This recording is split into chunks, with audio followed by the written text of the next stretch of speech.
Assalamualaikum warahmatullahi wabarakatuh. Waalaikumsalam warahmatullahi wabarakatuh. Kita mulakan usrah kita dengan membaca Ummul Quran Al-Fatihah.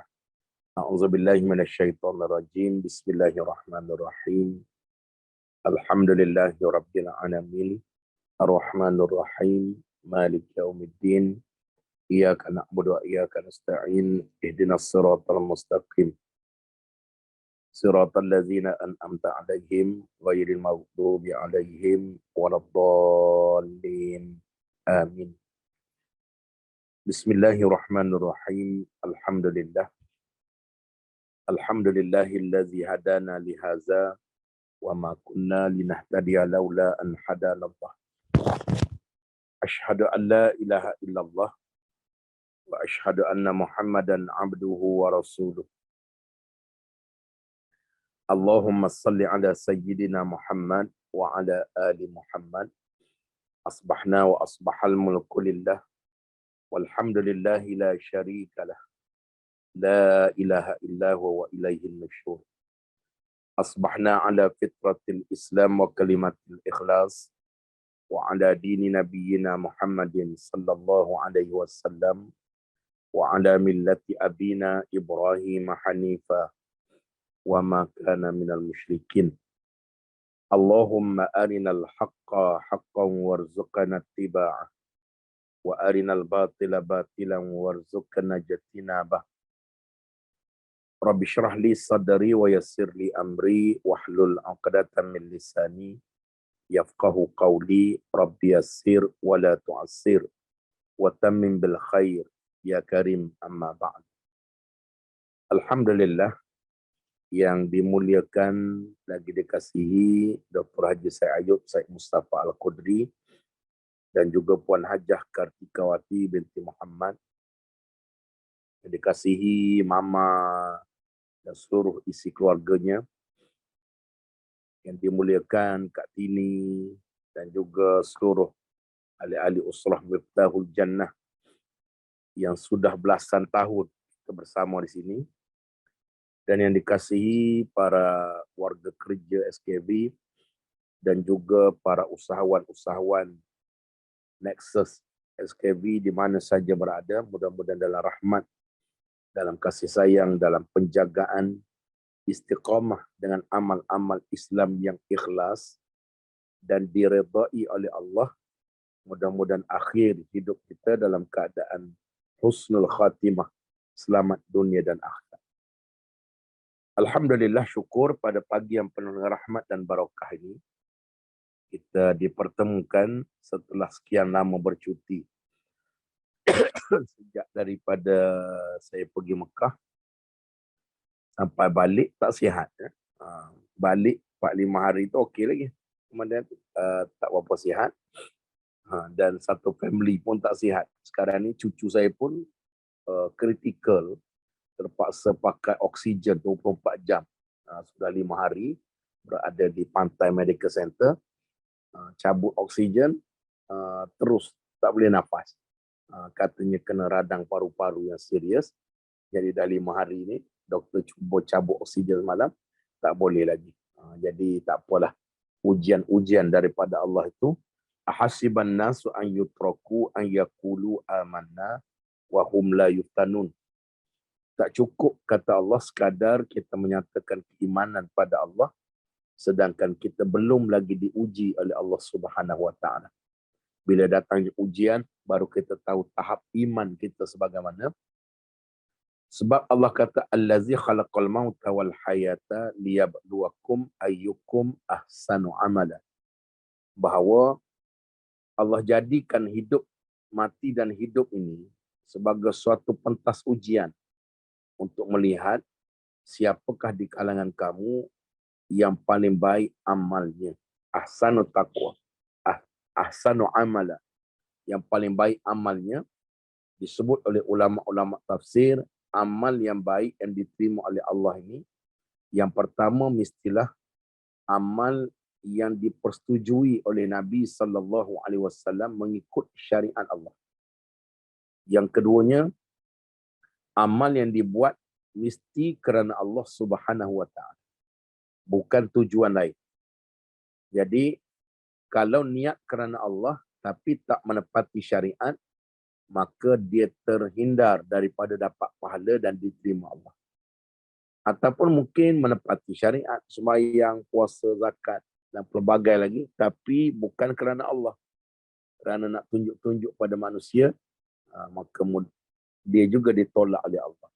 Maka kedua-duanya perlu seperti itu. Baik.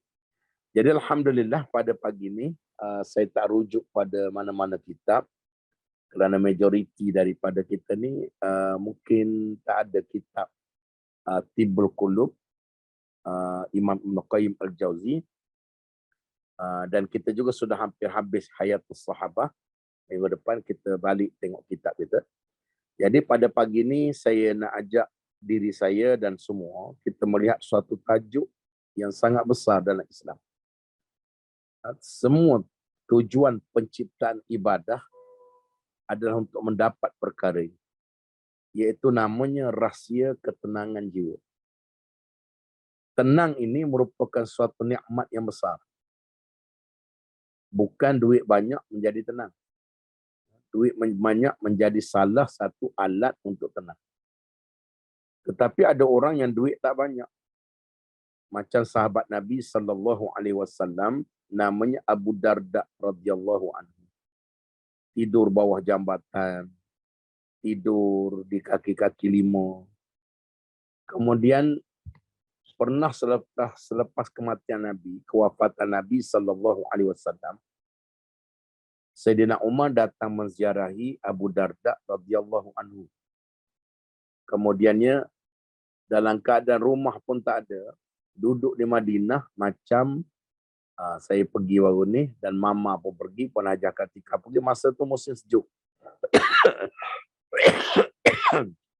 Sejuk di Banidah ni ada waktu-waktunya sampai 4 darjah Celsius. Kemudian apabila Sayyidina Umar dalam keadaan gelap, lampu pun tak ada tempat dia duduk.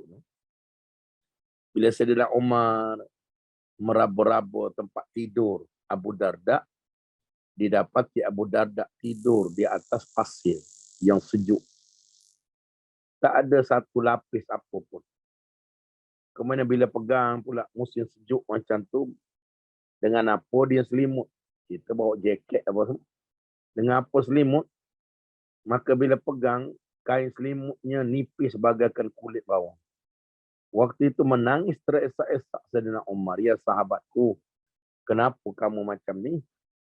Tak nakkah kamu duit Baitul Mal aku yang pegang? Kata Umar.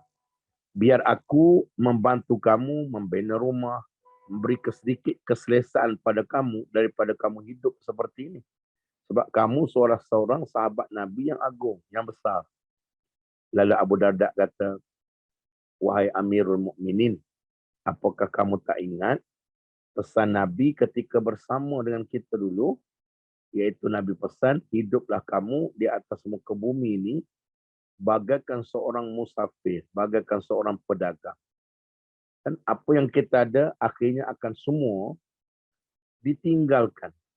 Yaumala yanfa'u malun wala banun illa man atallah biqalbin salim. Pada hari yang tidak ada guna harta anak pinak melainkan orang-orang yang kembali kepada Allah dengan hati yang sejahtera, membawa iman dan amal saleh. Bawa iman dan amal saleh. Baik. Jadi harta rumah besar kita tinggal, kereta besar kita tinggal, harta bertimbun-timbun kita tinggal, pangkat kebesaran walaupun jadi yang di-Pertuan Agong, masuk dalam liang lahat, malaikat tak panggil. Ampun tuanku beribu-ribu ampun, sembah patik harap diampun. Patik mohon bertanya pada tuanku beberapa soalan. Man rabbuka, siapa Tuhan kamu? Malaikat tak panggil macam tu dah. Kita agung ke, isteri agung ke, pangkat besar ke, atas dunia saja. Maka sebab itulah Abu Darda sebut macam tu, akhir kedua-duanya menangis di hadapan Allah Subhanahu Wa Taala. Baik, pada hari ini kita akan melihat 16 punca kita tak tenang jiwa. Yang kedua kita melihat 10 10 rawatan untuk mendapat tenang jiwa. Ada orang duit tak ada tapi tenang. Ada orang tak kenal tapi dia tenang. Sebagaimana contoh Uwais Al-Qarani. Sehingga Nabi pesan kepada 4 sahabat besar ni, Abu Bakar, Omar, Osman dan Ali, agar lepas kewafatannya, carilah kamu satu manusia atas muka bumi ni tak ada siapa kenal. Hidup miskin hina dina, tetapi di atas langit namanya duduk antara ranking tertinggi. Uwais Al-Qarani. Kerjanya hanya menjadi khadam, pengembala kambing, bukan kambing dia. Susah, miskin hidup, tetapi dia merasa ketenangan jiwa, banyaknya ibadahnya menjadikan namanya yang paling terkenal atas langit. Jadi sahabat-sahabat pergi berjumpa dengan Uwais Al-Qarani, bertanya kepada dia apa rahsianya dia menjadi sebegini. Yang pertama dia kata, aku sepanjang hidup aku tidak pernah ada dendam dengki sesama Muslim walaupun sebesar zarah. Tak ada dendam dengki. Dendam dengki dan kesumat inilah menjadikan hati tidak tenang walaupun memiliki dunia. Yang kedua, aku hanya beribadah kepada Allah, berzikir, tilawatul Quran dan melakukan semua syariat Islam. Menjadikan hati aku tenang dan mudah-mudahan disebut oleh Allah Subhanahu wa taala. Baik. Sebelum kita tengok, tadi saya dah hantar dalam grup, Kak Nesh pun dah hantar dalam grup Miftahul Jannah dan mungkin pada sahabat-sahabat lain. Saya tengok Kak Rus kita pun ada masuk di dalam kita punya ruangan chatting. Baik. Salah satu yang memberi ketenangan jiwa adalah zikrullah. Kata Allah Subhanahu wa taala di dalam Al-Quran, ala bizikrillah tatma'innul qulub. Salah satu rahsia untuk orang mencapai ketenangan jiwa, sama ada duit banyak, duit tak banyak, hidup senang, hidup susah, hidup mulia, hidup terhina, salah satu cara, ala bizikrillah tatma'innul qulub. Orang yang banyak zikir kepada Allah pasti tenang jiwa dia. Sebab itulah kata Ibnu Athiullah As-Sakandari, pengarang kitab Hikam. Dia kata apa? Zikir dengan diri kita, dengan hati kita ni bagaikan ikan dengan air. Ikan dia boleh hidup apabila ada air. Hati kita akan hidup dan tenang bila bertemu dengan zikrullah. Sebab itu Allah Subhanahu wa taala sebut, ya ayyuhallazina amanu zkurullaha zikran katsira wasabbihuhu bukratan wa asila. Wahai hamba-Ku yang beriman, sebutlah dan ingatlah nama Allah dengan ingatan dan sebutan yang sebanyak-banyaknya. Wasabbihuhu bukratan wa asila. Bertasbihlah kamu kepada Allah pada waktu pagi, pada waktu petang. Makna zikir ini Allah tahu. Duit banyak bukan menenangkan. Ada orang duit banyak lagi serabut otak ada. Ada orang duit tak banyak. Duit tak banyak tapi hidupnya tenang. Maka tenang inilah dipanggil sebesar-besar nikmat. Bukan duit banyak. Tapi kalau dapat duit banyak, jiwa tenang, itulah yang paling tinggi yang kita kendaki sebagaimana sahabat-sahabat Nabi. Abu Bakar As-Siddiq, kaya raya, tapi tenang. Sayyidina Umar, kaya raya. Sayyidina Osman, kaya raya. Sampai telaga Bayruha. Waktu tu, ulama-ulama menafsirkan berapa banyak atau berapa harga telaga Bayruha yang dibeli oleh Sayyidina Osman daripada Yahudi untuk membela Islam. Dia beli yang lebih daripada berapa juta ringgit harga telaga tu, bayar pada Yahudi. Jadi duit banyak. Tapi duit itu menjadi jambatan untuk ketenangan jiwa kepada Allah. Di kalangan para sahabat Nabi, banyak yang tidak ada duit. Abu Zar Al-Ghifari, tak ada duit. Abu Hurairah radhiyallahu anhu, dulu duduk di belakang rumah Nabi dipanggil pangkin Ahlus Suffah. Ahlus Suffah ni orang yang langsung tidak ada apa yang boleh dimakan, bergantung kepada Nabi dan para sahabat. Sampai sekarang kita masuk dalam Raudah, sekarang ni pintu Raudah tu dibuka situ. Bila masuk akan jumpa dulu pangkin ahli Suffah. Betul-betul belakang rumah Nabi. Sebelum kita pergi ke Raudah, maka di situlah tempat duduk para sahabat-sahabat yang susah zaman Nabi, Abu Hurairah, Abu Zar Al-Ghifari dan sebagainya. Dan tempat itu antara mustajab doa di Madinatul Munawwarah. Baik. Tapi mereka tenang walaupun tak ada duit. Jadi salah satu rahsianya, selain daripada saya rasa mungkin tak habis kita nak bincang hari ini, mungkin bawa ke minggu depan, tajuk ini. Baik. Salah satu rahsia mereka ni banyaknya zikir kepada Allah Subhanahu Wa Taala. Dan salah satu zikir yang sangat dituntut oleh Islam ini adalah berselawat kepada Nabi. Ijma' ulama' dunia. Ijma' ni persepakatan ulama'-ulama' dunia. The only one. Satu-satunya amal dalam dunia ini yang garanti 100% tidak ditolak oleh Allah, namanya selawat kepada Nabi. Sembahyang mungkin ditolak kalau tidak khusyuk. Puasa mungkin ditolak kalau sekiranya dalam puasa kita melakukan perkara-perkara yang mungkin membatalkan puasa dan juga menjadi makruh, menghilangkan pahala puasa. Ataupun amal-amal lain, sedekah, kalau tidak ikhlas, dia tak jadi amal. Berzikir, kalau tidak hadir hati, sambil sebut, mulut sebut zikir, tapi hati tak hadir ingat Allah, mungkin ditolak. Amal apa pun, pakai tudung, satu kewajipan. Tetapi bukan kerana Allah, tapi kerana fashion, ataupun kerana ikut-ikutan, dia tak jadi pahala. Jadi, amal-amal lain, pergi haji sama juga. Boleh jadi pergi haji, tapi balik tak nampak macam orang telah balik haji. Kan? Sebab tu ada ulama kata kat sana pergi lontar syaitan, balik Malaysia ikut syaitan. Ada juga. Jadi sebab itu mungkin ditolak haji yang mardud, haji yang ditolak oleh Allah. Zikir lain, tilawah Quran.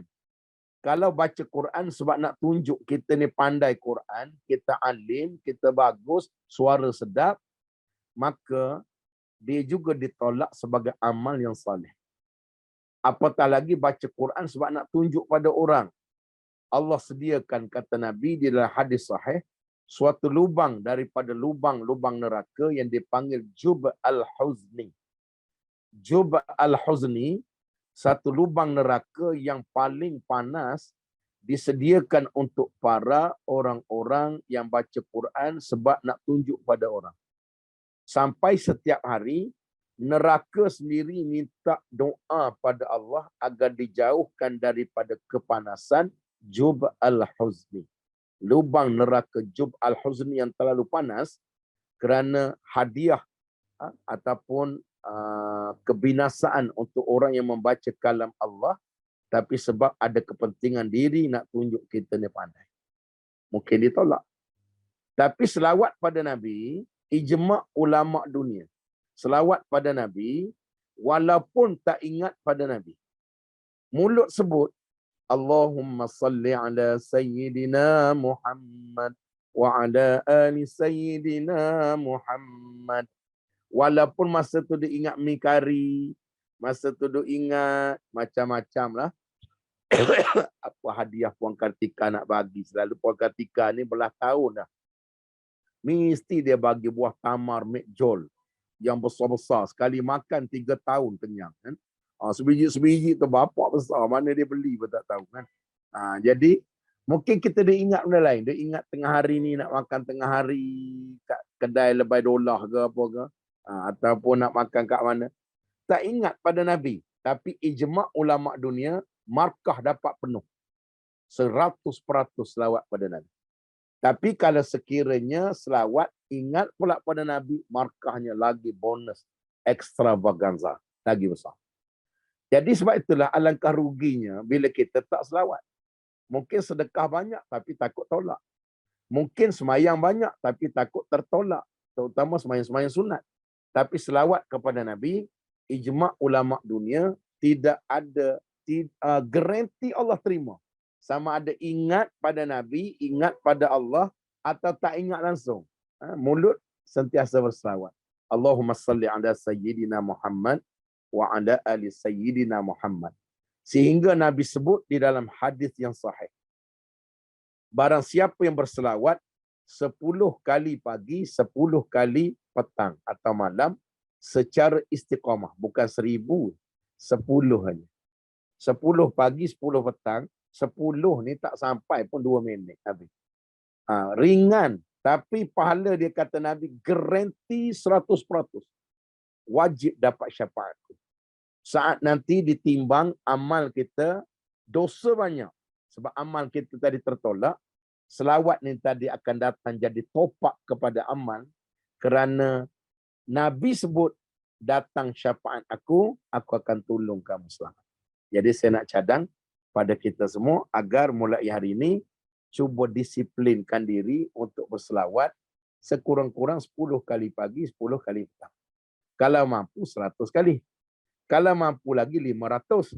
Kalau mampu lagi 1000 kali sehari, jangan tinggal tiap-tiap hari. Oi, banyak Ustaz. Oi, makan 1000 kali mungkin boleh. Saya ni kalau Dr. Said lama tak tanya kan.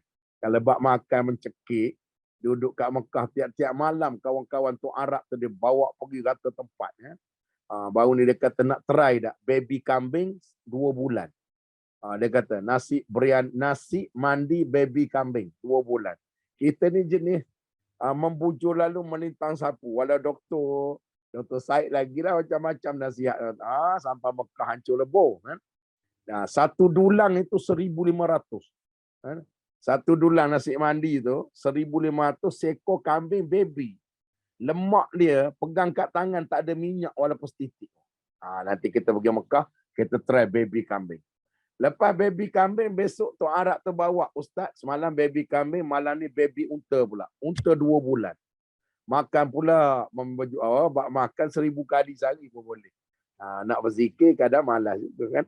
Jadi insyaAllah, mudah-mudahan saya berpesan pada diri saya, pesan pada semua sahabat-sahabat SKB dan UMJ, agar jangan tinggal selawat ini, sehingga dia menjadi suatu rutin kita.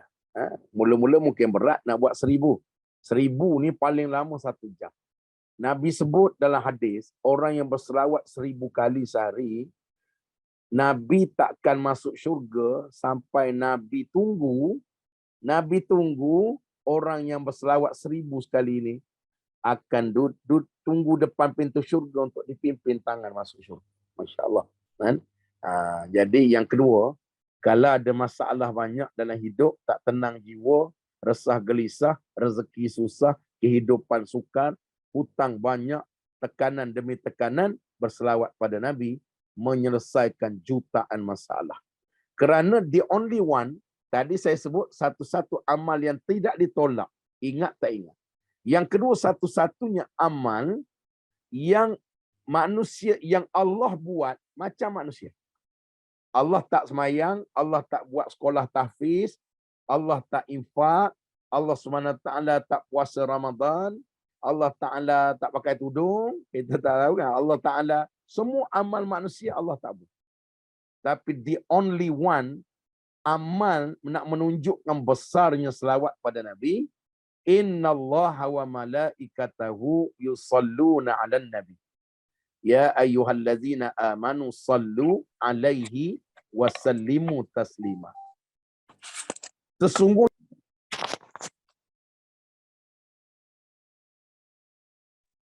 Minta unmute balik Ustaz. Minta maaf. Okey. Sesungguhnya Allah dan para malaikat berselawat kepada Nabi.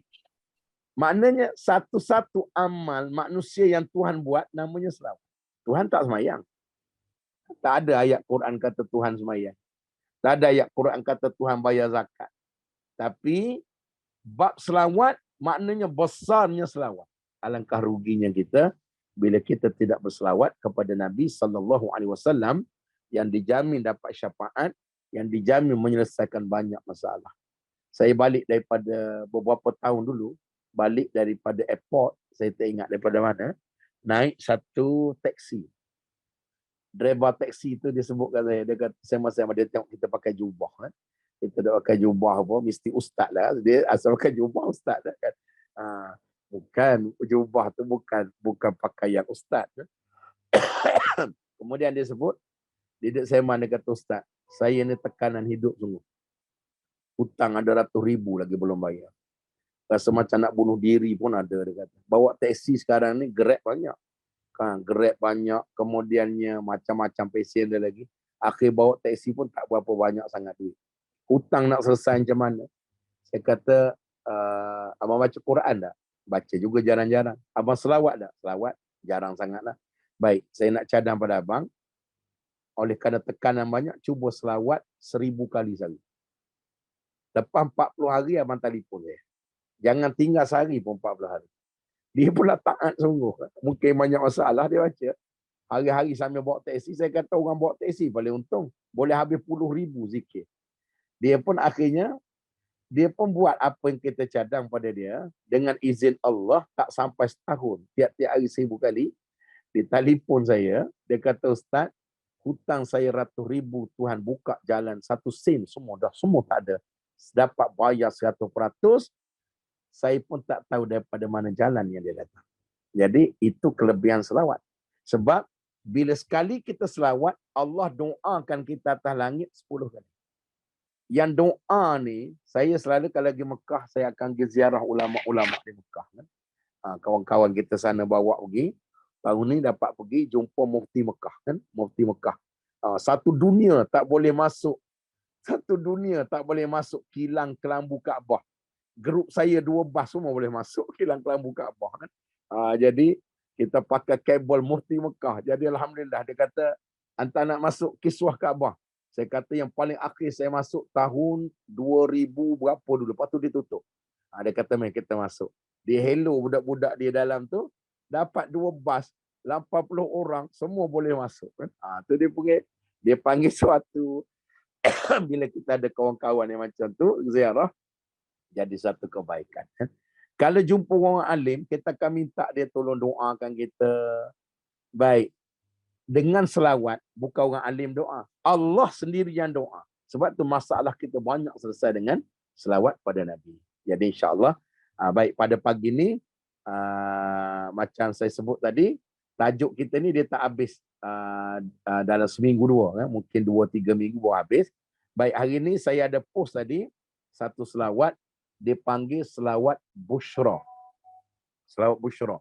Ulama-ulama cadang baca 40 kali sehari. Kemudiannya selawat ini bukan sahih daripada Nabi. Tapi hukumnya harus membacanya. Cuma kelebihan dia tak payah ambil. Cukup ambil kelebihan selawat berdasar hadis Nabi. Kerana kalau kelebihan-kelebihan itu bukan datang daripada Nabi, maka haram dan berdosa kita sebut dia daripada Nabi. Kalau Allah tak sebut dalam Quran, kelebihan selawat itu kita pun sebut. Kelebihan selawat tafrijiyah. Baca 40 kali selesai masalah. Kata Allah Subhanahu Wa Taala hukumnya berdosa. Sebab tak ada dalil Allah kata. Cukuplah selawat itu harus dibaca. Kelebihannya, kelebihan selawat ada berpuluh-puluh di dalam kitab kelebihan selawat. Jadi selawat Bushra ni didapati dalam mimpi oleh satu syekh. Dia bermimpi Nabi ajarkan dia. Kemudian dia minta amal, maka apa-apa dalam mimpi dia tak boleh jadi satu ilmu yang bersanad. Ilmu bersanad ini mesti daripada guru ke guru ke guru, daripada kitab ke kitab ke kitab.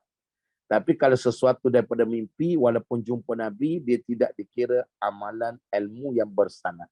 Boleh baca, kelebihannya sandarkan kepada kelebihan selawat. Baik, tadi saya dah post, sama-sama kita baca selawat Bushra. Dan mudah-mudahan hafal. Kalau mampu 10 kali sehari pun tak apa. Kalau mampu 40, lagi baik. Baik, Kak Nes dah masuk dah dalam tu. Baik, jadi nak bagi mudah ingat, kita buat lagu. Apa-apa buat lagu mudah ingat. Kalau tidak panjang macam tu sampai ke 40 tahun. Kita pula jenis banyak makan semut masa kecil. Banyak makan semut. Memang tak ingat lah kan. Jadi kena makan kerengga. Kerengga kurang lagi lupa. Kalau makan semut memang banyak lupa kan. Saya ni Dr. Said depan saya ni berpuluh tahun saya dah cari sejak mengaji pondok dulu mengaji dengan guru-guru kita. Berpuluh tahun saya cari kenapa kata guru saya kurangkan makan kepala ikan. Nanti kamu akan lupa. Saya cari 20 tahun lebih dalam kitab, dalam apa tak jumpa. Akhir saya dapat jawapan tu daripada Dr. Said. Ni Dr. Said ni dia taraf wali-wali ni kan. Sebab apa? Dia sebut apa? Saya tanya guru saya, dia pun tak boleh jawab. Saya tanya sebab apa tak boleh? Dia kata sebab ulama sebut. Tanya guru lain, sebab ulama sebut. Ialah apa dalil tak boleh makan kepala ikan menyebabkan kita lupa?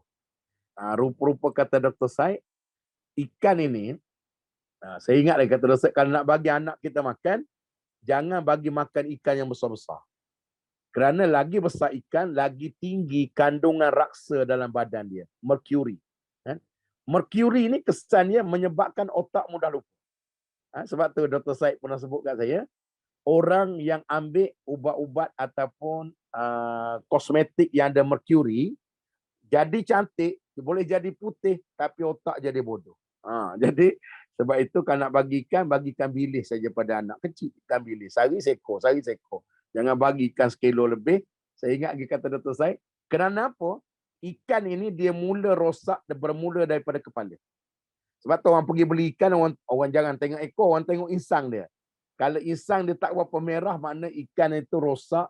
Dan bila makan kepala ikan, kandungan raksa merkuri banyak pada kepala ikan. Ini Dr. Said pernah mengajar saya dulu tentang IQ anak-anak nak jadi cerdik. Jadi akhir, saya sebut pada ustaz-ustaz lain, saya kata itulah punca dia. Dia kata kita pun cari jawapan sama. Tok guru kita kata, jangan makan. Kalau tanya lagi aku tampar. Kita tak tanya langsung dah. Betul kan? Rupanya merkuri, ikan lagi lama duduk dalam laut, lagi banyak kandungan raksa. Raksa itu salah satu bahan yang menyebabkan otak kita mudah lupa. Wallahualam. Lepas ni mungkin Dr. Said boleh bagi penerangan sikit. Saya seronok. Sampai sekarang saya ingat lagi kan. BPA, BPA, macam-macam lagi kan. Letak air, jangan letak dalam botol. Dalam botol plastik, kata Dr. Said. Letak dalam botol kaca lebih selamat. Agar otak anak tidak akan mengalami kelupaan yang kuat. Okey, wallahualam. Baik, kita baca selawat Bushra hari ni. Baik, sama-sama. Mudah-mudahan pada skrin pun tadi ada. Mudah-mudahan. Baik. Allahumma salli wa sallim ala sayyidina Muhammadin sahibil bushra salatan tubashiruna biha wa ahlana wa awladana وجميع مشائخنا ومعلمينا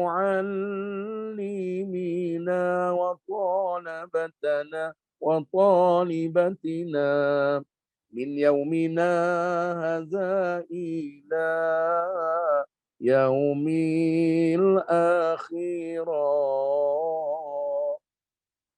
اللهم صلِّ وسلم على سيدنا محمد صاحب البشرى صلاة تبشرنا بها وأهلنا وأولادنا وجميع مشائخنا ومعلمينا وطالبتنا من يومنا هذا إلى يوم الآخرة. اللهم صل وسلم على سيدنا محمد صاحب البشرى صلاة تبشرنا بها وأهلنا وأولادنا وجميع مشائخنا ومعلمينا وطالبتنا من يومنا هذا إلى يوم الآخرة. اللهم صل وسلم على سيدنا محمد صاحب البشرى صلاة تبشرنا بها وأهلنا وأولادنا وجميع مشائخنا ومعلمينا وطالبتنا من يومنا هذا إلى يوم الآخرة. اللهم صل وسلم على سيدنا محمد صاحب البشرى صلاة تبشرنا بها وأهلنا وأولادنا وجميع مشائخنا ومعلمينا وطالبتنا من يومنا هذا إلى يوم الآخرة. اللهم صل وسلم على سيدنا محمد صاحب البشرى صلاة تبشرنا بها وأهلنا وأولادنا وجميع مشائخنا ومعلمينا وطالبتنا من يومنا هذا إلى يوم الآخرة. Sekali lagi. اللهم صل وسلم على سيدنا محمد صاحب البشرى صلاة تبشرنا بها وأهلنا وأولادنا وجميع مشائخنا ومعلمينا وطالبتنا من يومنا هذا إلى يوم الآخرة. Baik, makna dia, ya Allah ya Tuhanku, kurniakanlah selawat dan salam kepada Nabi Muhammad sallallahu alaihi wasallam, sahibil busyra, yang sentiasa membawa khabar-khabar gembira. Nabi ni bawa berita buat baik, masuk syurga, selawat banyak, dapat syafaat, baca Quran, pahala banyak, infak sedekah, dipadamkan dosa.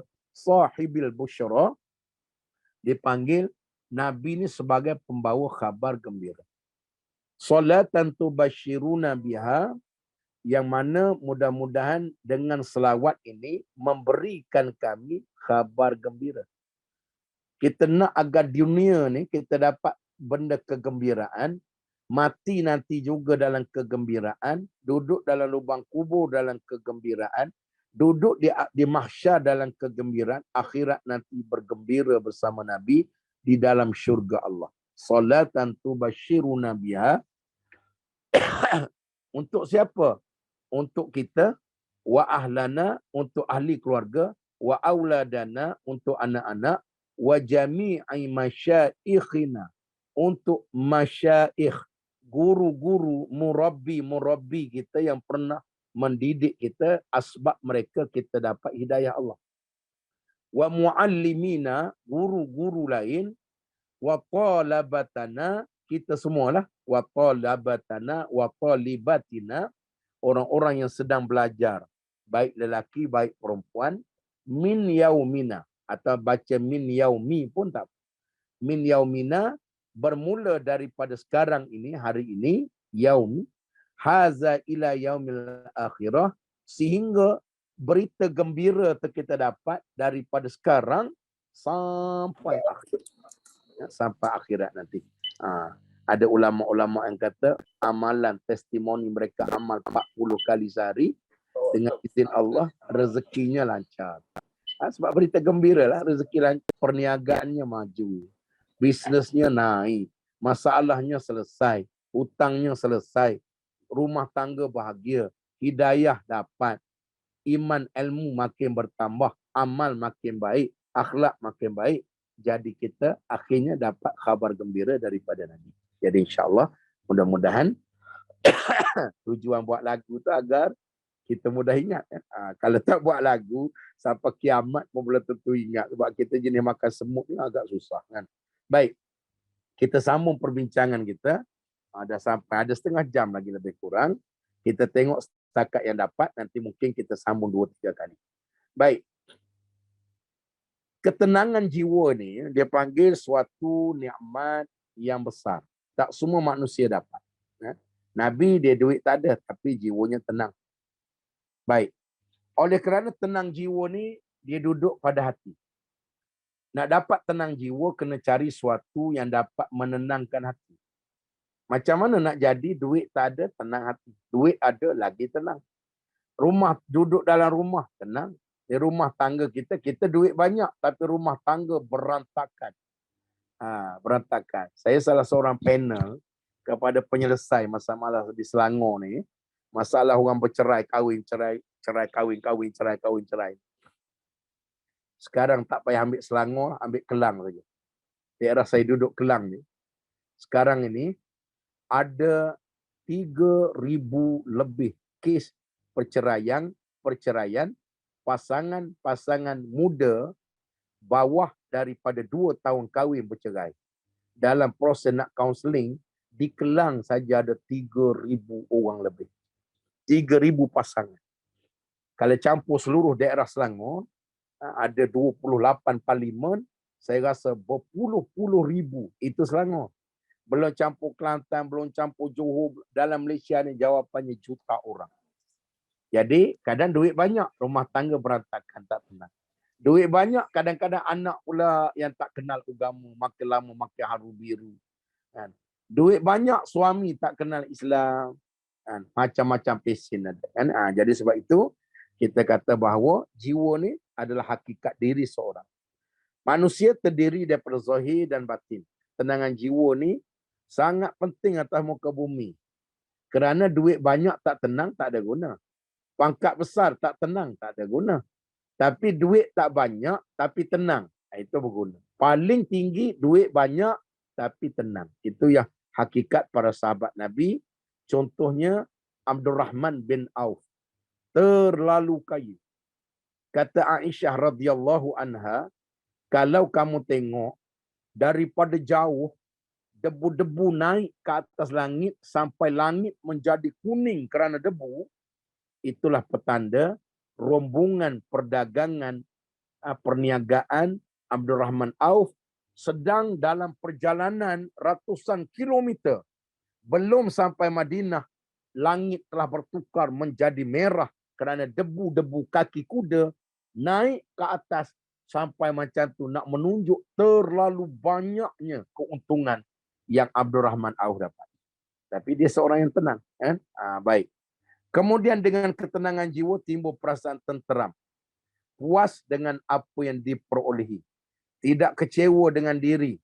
Serta menaruh harapan terhadap masa depan yang tinggi. Untuk mendapat ketenangan jiwa adalah ibarat bahagia dan kejayaan yang sudah dapat dicapai. Oleh yang demikian, kita semua perlu mendapat bahagia dan kejayaan melalui ketenangan jiwa. Oleh itu, ketenangan jiwa haruslah dicari. Usaha-usaha dalam mencari tenang jiwa adalah sia-sia jika ketenangan jiwa yang sebenar tidak diperolehi. Ketenangan yang dibawa oleh Islam, ketenangan yang sebenar-benar, iaitu ketenangan jiwa yang abadi macam Nabi sallallahu alaihi wasallam. Nah, Nabi dia tak pernah mengeluh. Kita tak ada duit, tapi bekalan makanan rumah sambil tak ada duit tu, tin sardin ada lagi 3 karton. Maggi ada dalam 600 bungkus lagi. Sambil tak ada duit. Maggi lah makanan yang paling baik sekali. Yang Najib As-Sadok marah tu. Dia kata apa? Iklan dalam TV, dia kata tengok menyampah. Akak, mak dah balik. Mak balik awal lagi ni. Ingat mak masak asam pedas. Masak Maggi, mak ni memang mangkuk tu lah mak tu. Masak Maggi. Cepat dia masak, sedap dia makan. Doktor-doktor sebutlah apa benda pun pasal Maggi. Maggi ada lilin. Lilin menyebabkan masalah. Dia punya perencah dia. Ada Ajinomoto. Macam-macam penyakit boleh datang. Maggi ni membahayakan. Kata Persatuan Pengguna Pulau Pinang. Akhir Maggi jugalah makanan yang paling mudah dalam dunia. Setuju atau tidak? Betul kan? Jadi kita tak ada duit, Maggi banyak lagi. Nabi tak ada duit. Balik-balik rumah tanya Aisyah. Ya Aisyah, apa ada kita makan hari ni? Kata Aisyah, tak ada apa ya Rasulullah. Jomlah kita sama-sama puasa. Suami akak-akak dia sebut macam tu. Balik-balik masjid, dia kata, ada apa Zam hari ni? Zam Zarina, ada apa hari ni? Contoh Kak Zam kita kan. Rose account, ada apa makan kita? Kata kita, konon nak ikut macam Aisyah. Tak ada apa bang. I sejuk aja ada kan. Ingat-ingat dia agak-agak laki akak-akak ajak puasa dia. Jomlah kita puasa. Dia sumpah seranah lagi ada. Sebab itulah awak ni memang jenis pemalas. Baik-baik aku pergi makan kedai janda lagi. Kedai janda juga sudah. Kan? Jadi Nabi sebut puasa. Kadang sampai 4 bulan tidak ada apa-apa rumah Nabi. Tapi jiwanya tenang. Sakit. Nabi pun sakit. Nabi kena sihir. Nabi kena sihir. Kan? Nabi pun kena sihir. Baru ni saya tengok gambar mama hantar. Gambar mama hantar. Dan saya pun bawa jamaah saya pergi sana. Iaitu Telaga Rauhak. Telaga Rauhak ni dia dekat dengan kawasan Perang Badar. Lebih kurang dalam 100 kilo ke Medan Badar. Pertengahan jalan. Telaga Rauhak ni, special dia, Nabi sendiri singgah di telaga itu dalam peristiwa hijrah. Kemudian 70 Nabi-Nabi, Rasul-Rasul sebelum Nabi Muhammad singgah di telaga itu sampai sekarang airnya masih ada. Ustaz Kazim Alias baru ni. Ustaz Kazim Alias. Kan kena sihir katak puru. Badan dia naik macam bintik-bintik katak puru satu badan. Orang yang sihir dia tu pun dah mengaku kat dia. Dia kata saya sihir Ustaz Kazim. Saya bayar dengan satu tok sami siam 30,000. Naikkan bintik-bintik pada badan ini sampai berkudir-kudir satu badan. Jadi salah satu tempat yang Ustaz Kazim pergi meminum air Telaga Rauhak yang Nabi singgah tu dengan izin Allah. Nanti kalau grup SKB ni pergi umrah nanti boleh minta dengan mutawif dan sejarahnya banyaklah. Sejarahnya panjang kat situ yang kita boleh cerita. Jadi insya-Allah mudah-mudahan. Nabi pun kena sihir. Tapi Nabi tidak resah. Tak resah. Nabi juga diperangi. Nabi juga difitnah. Setakat muka kita yang semayam kadang-kadang tinggal, maka kena fitnah tu biasa. Nabi ni kekasih Allah kena fitnah. Aisyah radhiyallahu anha kena fitnah. Aisyah ini ummahatul mukminin. Ummahatul mukminin. Ni kalau bagi orang perempuan, sejarah Aisyah inilah menjadi penguat jiwa. Kadang-kadang orang perempuan kan jadi janda awal-awal, laki cerai ke laki mati ke. Aisyah jadi janda mula umur 18 tahun. Kita 18 tahun baru habis SPM. Aisyah dah jadi janda sampai meninggal dunia. Walaupun dia seorang wanita antara yang paling cantik dalam Madinah. Sebab tu Nabi panggil Humairah. Humairah ni artinya pipi yang kemerah-merahan. Bila Nabi puji naik merah pipi sebab terlalu putih. Terlalu cantik. Tapi syariat Islam tidak membenarkan mana-mana orang berkahwin dengan bekas isteri Nabi. Aisyah terpaksa jadi janda sampai wafat, sampai meninggal dunia. Tapi dipanggil Ummahatul Mukminin. Sejarah dalam hidup wanita yang agung hebat ini. Jadi janda umur muda sampai meninggal dunia. Hidup seorang diri, anak tak ada. Akak-akak jadi janda, anak ada. Anak ada. Berapa ramai? Tak ramai. Mana Ustaz? 12 orang aja. Sambil-sambil bergaduh. Bercerai itu sempat 12 orang. Kan? Aisyah tak ada anak. Kemudian dalam sejarah hidup dengan Nabi di Madinah pernah difitnah. Pernah difitnah. Sampai Nabi 3 bulan Nabi tak tidur sama Aisyah. Ada sahabat yang datang, ya Rasulullah, ceraikanlah wanita jahat ini. Termakan hasutan daripada puak-puak munafik. Maka akhir Nabi berdoa. Aisyah pun berdoa. Maka mereka tenang saja dalam menghadapi kesulitan yang dipanggil peristiwa Hadithul Ifki.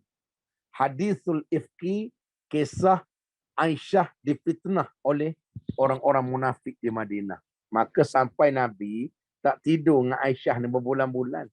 Sampai Allah turun ayat membersihkan Aisyah, baru okey balik.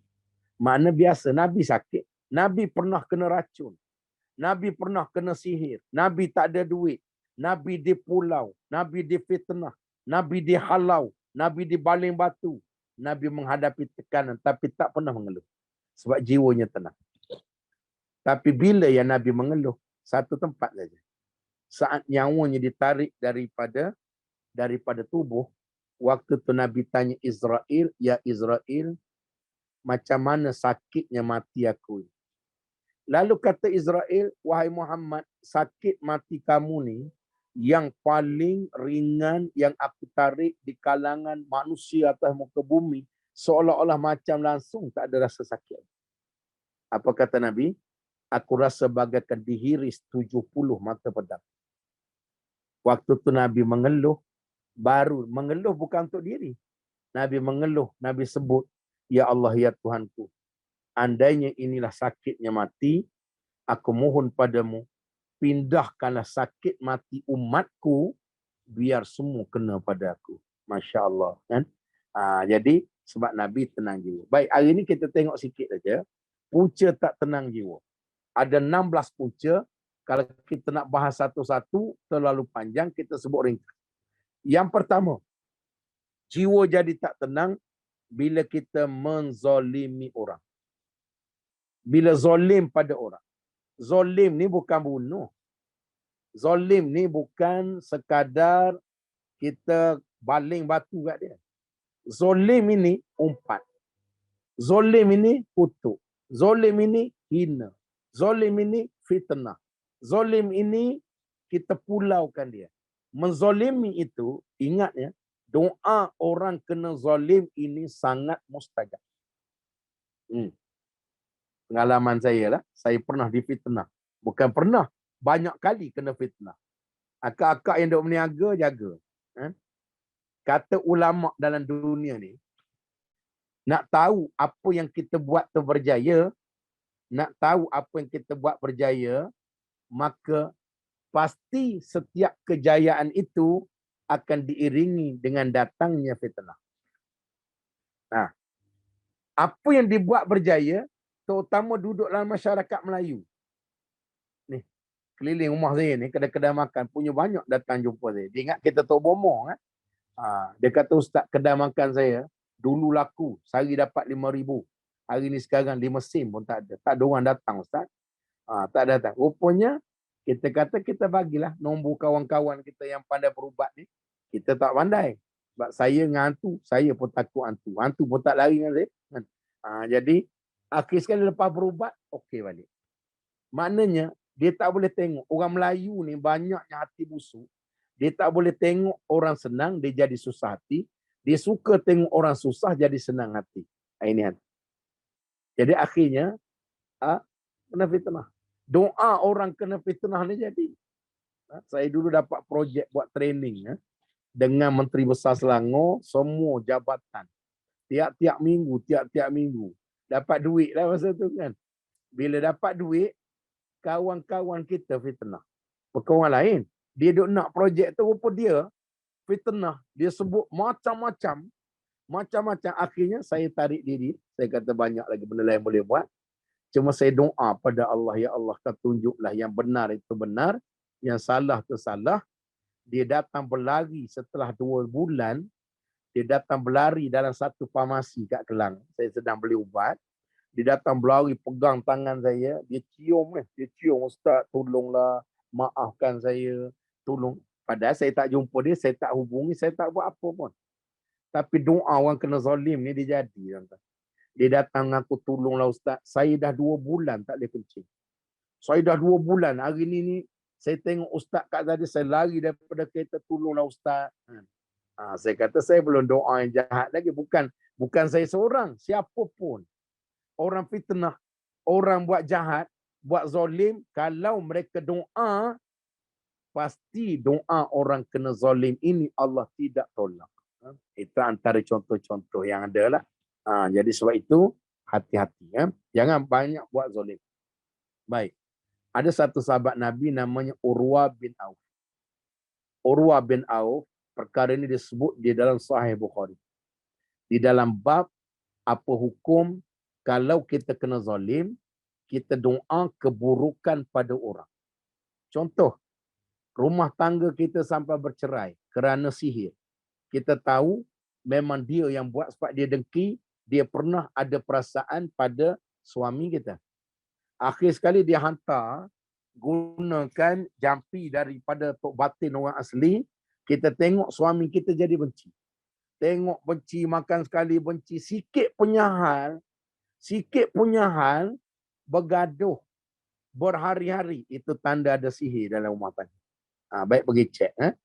Kadang sikit je, nak makan sambal belacan ke sambal tempoyak. Tiba-tiba suami sebut sambal tempoyak. Isteri buat sambal belacan, bergaduh 2 bulan tak bercakap belacan punya pasal. Itu tanda-tanda sihir.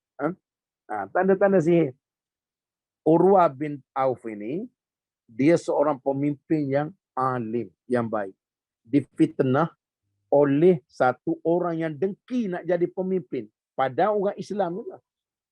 Dia fitnah, dia kata dia ni jadi pemimpin makan duit. Dia ni jadi pemimpin tidak adil agar orang benci pada dia. Maka akhirnya dia tak tahan dengan fitnah itu, sampai pergi mana pun orang kutuk, pergi mana orang cemuh, padahal dia orang baik sangat. Pemimpin yang adil. Akhir malam hari dia bangun sembahyang. Dia berdoa pada Allah. Ya Allah, ya Tuhanku, aku tak buat perkara itu. Aku difitnah oleh orang ni, maka aku mohon padamu ya Allah, kau jatuh hinalah dia, jadilah matanya buta. Kemudian dia mati dalam keadaan hina dan sangat hina. Doa orang kena zalim ni jadi. Dalam Sahih Bukhari disebut, daripada doa ni dibincang oleh ulama-ulama, kalau orang buat jahat kat kita, dia bakar rumah kita, dia cerai, dia fitnah kita sampai bercerai-berai suami isteri, dia fitnah kita sampai terpecat kerja kita, maka kita angkat tangan berdoa, doa keburukan untuk dia, apakah haram pada sisi Allah? Itu dibahas oleh ulama. Jawapannya tidak haram. Walaupun mengikut contoh Nabi itu lebih baik.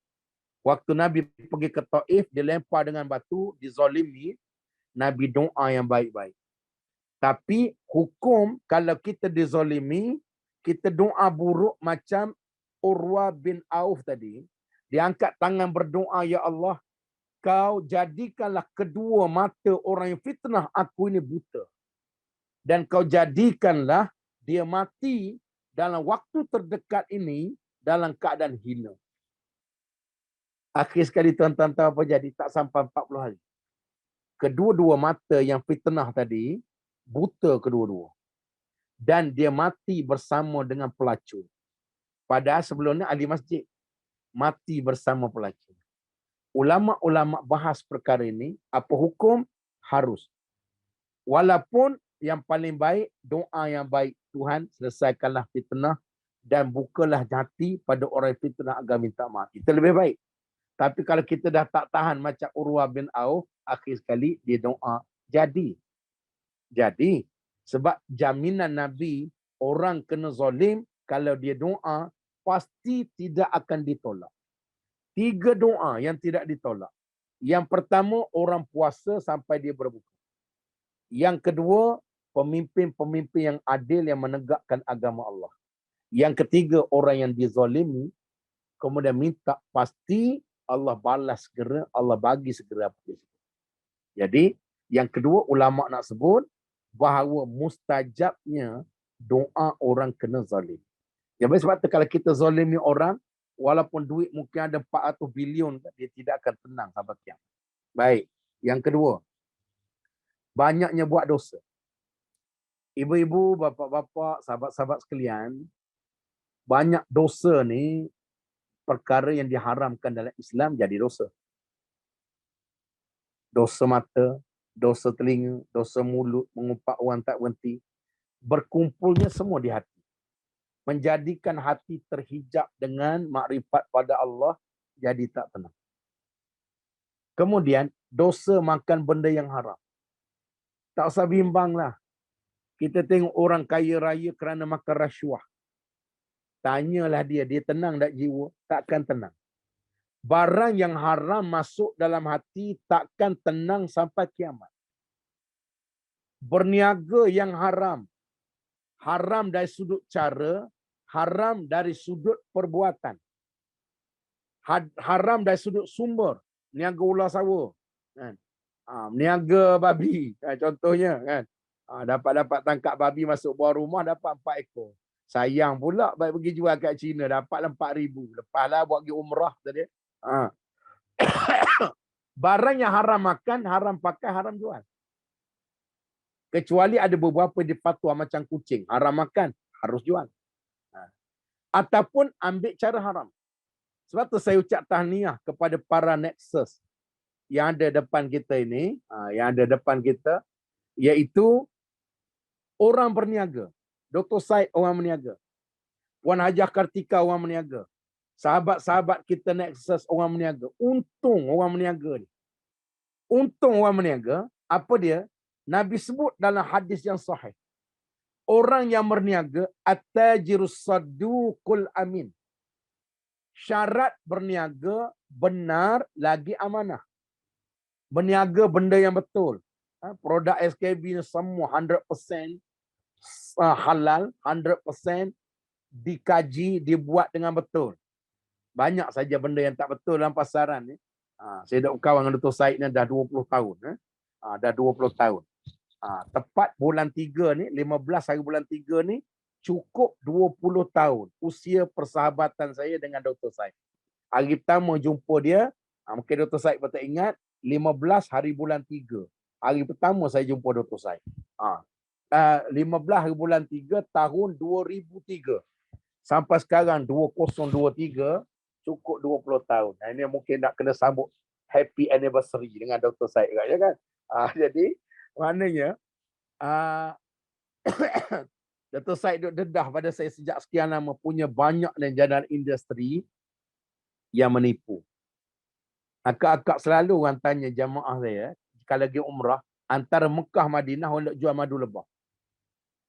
Antara Mekah Madinah berhenti ke RNR, orang jual madu lebah, letak batu sauda. Baru ni didedahkan oleh pakar-pakar perubatan di Arab Saudi. Madu lebah yang ada di Arab Saudi konon-konon madu lebah daripada Yaman. Rupa-rupanya menggunakan teknologi pakai minyak pelincir kereta. Minyak pelincir kereta, letak gula, letak ada teknologi dia. Sebiji macam madu Yaman. Jual 60 rial. Madu Yaman setengah kilo 600. Dia jual 60. Tapi rasa sebiji madu. Saya sekarang ni kalau pergi, saya hanya beli madu lebah kat Mekah tu di Taif saja. Yang ori. Yang lain belum pasti lagi. Dulu kita beli madu lebah dengan orang asli. Turun Cameron Highland. Walaupun orang asli jual, belum tentu asli. Untung orang berniaga, kata Nabi, at-tajirus saduqul amin. Mana-mana orang berniaga yang benar, yang amanah dengan perniagaannya, ma'an nabiyyin, akan dibangkitkan di akhirat nanti golongan berniaga dengan para nabi, para siddiqin, para syuhada, para salihin. Masya Allah, untung orang berniaga. Walaupun jadi nexus, walaupun mungkin jadi stokis tak besar mana pun, tapi jujur, amanah, akan dibangkit bersama Nabi dengan akibat daripada ibadah perniagaan. Masya Allah. Jadi salah satunya, jangan buat dosa. Dosa ni menjadi hati tidak akan tenang. Hati tak akan tenang. Yang ketiga, menghina dan menzalimi ibu bapa. Hina dan zalim pada ibu bapa. Zalim pada ibu bapa yang hidup, tak peduli dia. Zalim pada ibu bapa yang mati, tak ziarah kubur dia. Semalam orang tanya saya dalam kuliah, Ustaz, kalau saya tak pergi ziarah kubur ayah saya, kubur mak saya, tapi saya kirim doa daripada rumah sebab kubur mak tu jauh sangat, saya duduk negeri lain. Saya kata jawapannya, apa doa yang kita baca untuk ibu bapa kita dalam kubur, duduklah di Amerika Syarikat ke, kutub utara, kutub selatan, tetap sampai. Cuma takkan sama dengan ziarah kubur. Sampai kiamat takkan sama. Macam hari jadi mak kita ambil hadiah, bungkus cantik-cantik, kita hantar melalui JNT. Mak kita terima, mak happy birthday, mak dapat hadiah, kita bagi dia kasut tumit tinggi. Umur 70 lebih, bagi kasut tumit tinggi. Tak mahal mana ni mak, 600 lebih. Kita bagi gembiranya mak kita, terima kasihlah. Sama tak dengan kita balik kampung, naik kereta, sampai depan rumah, buka bonet, keluarkan hadiah, salam dengan mak, bagi salam. Mak kita tengok kita, peluk mak, cium dia. Mak, selamat hari lahir. Selamat hari lahir mak, ni dia hadiah. Dia dapat hadiah, dia buka-buka, dia peluk kita. Begitulah perbezaan kegembiraan jenazah antara kirim pahala melalui duduk jauh dengan ziarah kubur. Cuma tiap-tiap hari bacalah doa untuk mak walaupun jauh. Dia duduk dalam kubur untuk bapa. Tapi setahun sekali sekurang-kurang raya, pakat dengan adik-beradik, baliklah. Agar ziarah kubur gembiranya mak kita. Zalim, lepas mak kita mati, langsung tak pernah pergi. Ahli kubur ni, kata Imam Hasan Al-Basri, dia macam hidup atas muka bumi. Kita saja tak nampak. Ahli kubur bila anak-anak orang lain datang, gembiranya orang. Sedihnya ahli kubur. Anak dia ni datang, cucu dia ni datang, anak aku 15 tahun dah tak pernah pijak kubur. Aku tinggal rumah sibuk buat maksiat. Aku tinggal sibuk buat kemungkaran. Tak pernah peduli kubur aku. Maka sedihnya ahli kubur. Lagi sedih, langsung tak doa kat mak. Langsung tak doa kat mak. Nanti kata Imam Hasan Basri, ada ibu bapa yang duduk dalam lubang kubur dalam keadaan dia ini silang panggung, rehat. Sebab anak-anak tiap 5 waktu kirim doa. Tapi ada ahli kubur yang bersedih, menangis, tak ada doa. Untung awak hasnah. Awak dapat juga doa anak awak. Anak saya tiap-tiap hari buat maksiat, tak peduli pun pada doa saya. Kubur lagi tak datang, doa pun tak ada. Sedih saya. Sebab itu Nabi bagi pahala yang besar kepada orang yang membaca satu zikir, satu doa. Allahumma ghafir lil muslimina wal muslimat wal mu'minin wal mu'minat al ahya'i minhum wal amwat bi rahmatika ya arhamar rahimin. Ya Allah, ampunlah dosa orang mukmin lelaki perempuan, orang muslim lelaki perempuan yang hidup yang dah mati dengan rahmat dan kasih sayang. Dengan baca macam tu, ditulis pahala oleh malaikat di dalam buku catatan amal kita sebanyak bilangan orang Islam, mukmin, lelaki perempuan yang dah hidup, yang masih hidup atau yang dah mati. Kalau yang dah mati sejak daripada Nabi Adam, maka sebab itu bila kita baca macam tu, ada orang ahli kubur yang anak tak kirim tadi, maka dia akan share. Ramai-ramai ada berapa puluh juta orang yang anak tak kirim. Pakat share doa daripada muslimin. Mengampunkan, Allah ampun dosa. Allah bagi pahala sebanyak bilangan ahli-ahli Muslim yang masih hidup atau yang mati. Cuba bayang yang hidup sekarang orang Islam 1.7 bilion dalam dunia.